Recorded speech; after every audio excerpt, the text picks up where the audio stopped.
अस्सलाम वालेकुम नाजरीन, आपको ईद उल फितर की खुशियाँ बहुत बहुत मुबारक हो। हमारी तरफ से, हमारी पूरी टीम की जानिब से आप सबको हम अपने प्रोग्राम में खुश आमदीद कहते हैं और ईद उल फितर की एक बार फिर आप सबको मुबारकबाद देते हैं।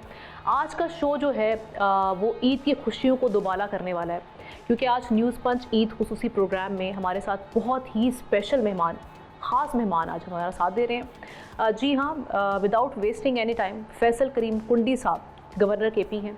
ऐसी शख्सियत जो किसी तारुफ की मोहताज नहीं है। फैसल करीम कुंडी साहब का अगर हम कुछ थोड़ा सा आपको बयान करें, उनका इंट्रो, तो उनका ताल्लुक़ जो है वो डेरा इस्माइल ख़ान से है। सियासतदान हैं जिन्होंने कम उम्र में कौमी सियासत में अपनी पहचान बनाई।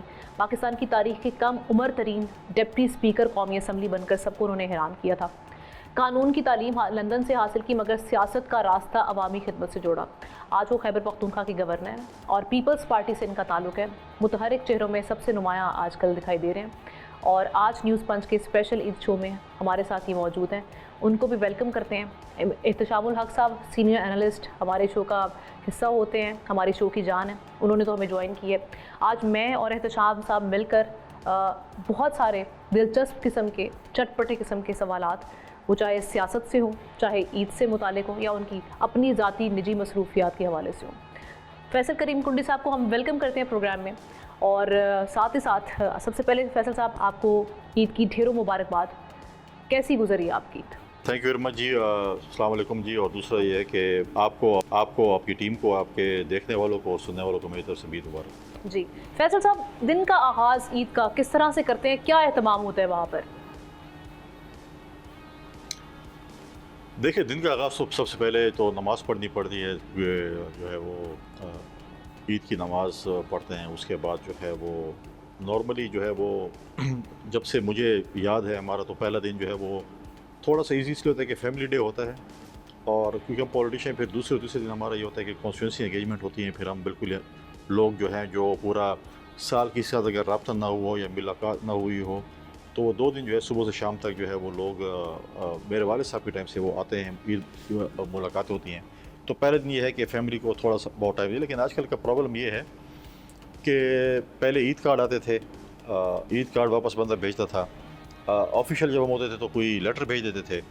अब जो है वो इलेक्ट्रॉनिक कार्ड आ गया है, सेंड टू ऑल, मोबाइल पे लिख देते हैं और सबको भेज देते हैं। क्या वो खुदा माफ़ी दे, अगर हमारे पास कोई फौत हो चुकी है, उनका नंबर भी सेव है तो उनको भी पहुंच जाते हैं। और फिर ईद पे ये प्रॉब्लम भी ये हो गई है कि पहले लोग अपने इलाकों में आते थे, सब ख़ानदान इकट्ठे होते थे, खुशियाँ मनाते थे। अब कहते हैं कि जी 3 दिन की छुट्टी है, 4 दिन कौन जाएगा, 2 दिन सफ़र करेगा, बस वीडियो कॉल पे ही बातचीत हो जाए। जैसे अब आप जो है किधर बैठी हैं और हम किधर बैठे हैं और हम ईद शो भी कर रहे हैं। बिल्कुल ऐसा ही।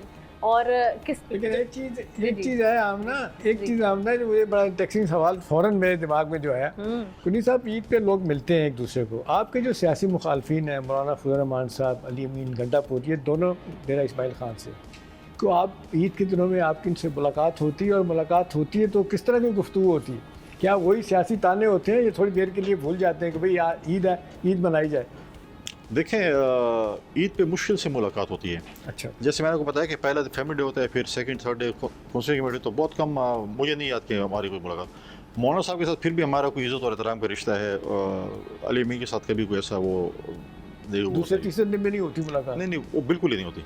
अच्छा। और मौलाना साहब कहीं मिल जाते हैं, वो भी इज़्ज़त से पेश आते हैं, भी इज़्ज़त से पेश आते हैं।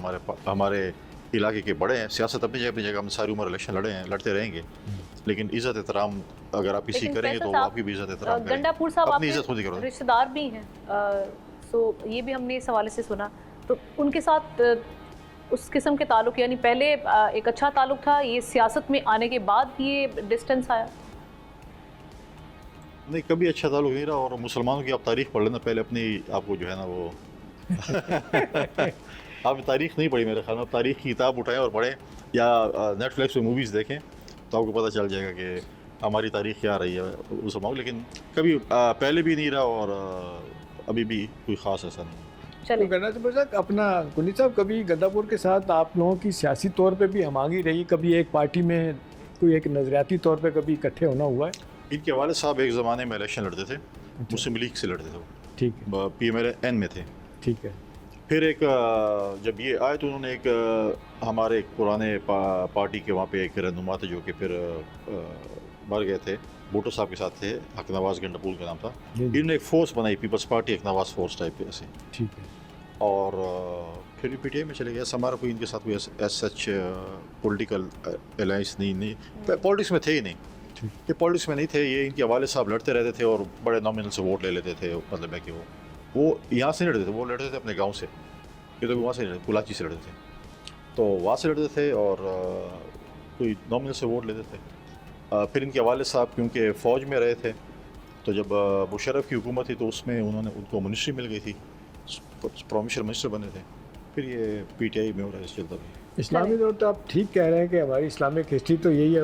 और मैंने ईद के लिए थोड़ा सा टच दिया था कि वो इख्तलाफात से भरपूर है, लेकिन जिस तरह आप पूछ रही थी आमना भी रिश्तेदारी भी है, लेकिन है तो पर्सनल सी बात।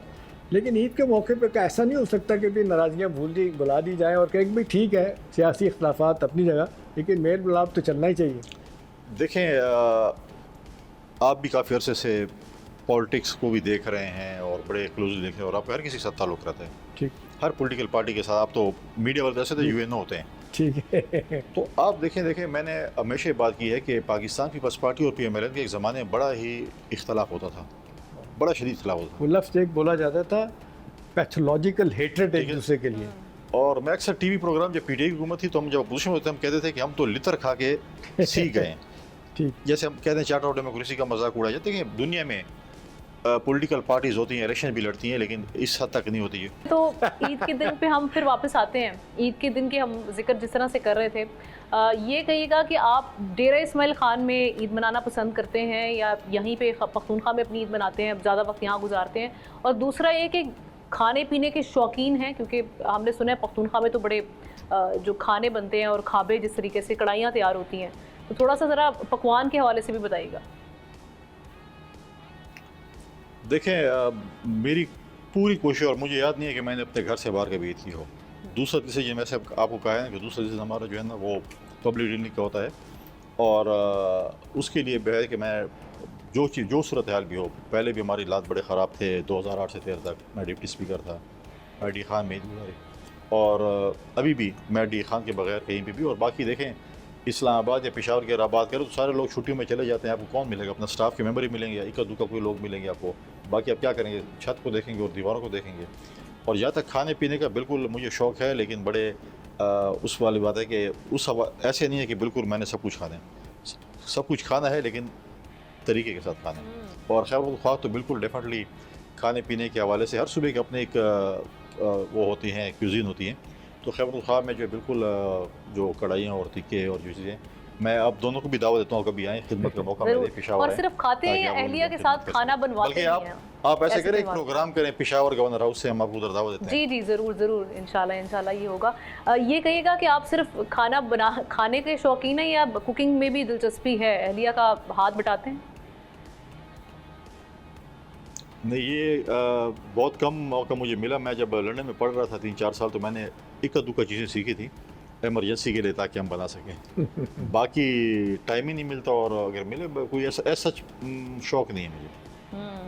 और ये कि अच्छा, अगर मैं हम ना इसी हवाले से ज़रूर ये तो मैं एक चीज़ मैं खाने पीने के हवाले से पूछ लूँ, वो तो फिज़ीक किनकी बता रही है और आप मेरी फिज़ीक देख ले। मेरा ख्याल है हम वही खाना पीना इतना ही है कि बस जिसको कहते हैं ना ज़िंदा रहने के लिए, वो खाबे जो आपके लाहौरिये करते हैं, शायद हम दूर हैं। और कुडी साहब तो मेरा ख्याल है जब से इंग्लैंड से वापस आए ना, तो मुझे लगता है कि दिन में सिर्फ एक वक्त ही खाना होता है, उसके बाद नहीं खाना होता। सब्सक्राइब करें और बेल दबाएं ताकि कोई खबर रह न जाए।